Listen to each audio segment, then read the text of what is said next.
त्याप्रमाणे नारेगाव पुढे संगमनेर सिन्नर आणि नाशिक अशा मार्गाने जाणार होती, परंतु केंद्राची शक्यता कमी झालेली आहे।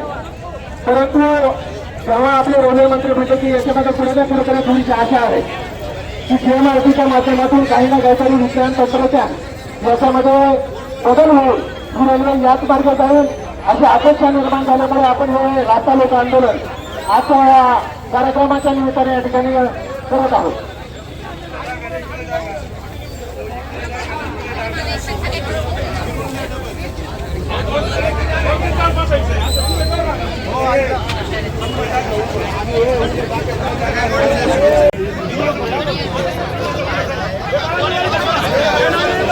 नारंगाव या ठिकाणी रस्ता रोकोला आता सुरुवात झालेली आहे। या ठिकाणी रेल्वे च्या या नियोजनात कशा पद्धतीने बदल हवा, या ठिकाणी संपूर्ण चक्काजाम या नारंगाव चौकात झालेला आहे। सर्वच लोकप्रतिनिधी या ठिकाणी एकत्रित येऊन या ठिकाणी रस्ता रोको करण्यात आलेला आहे।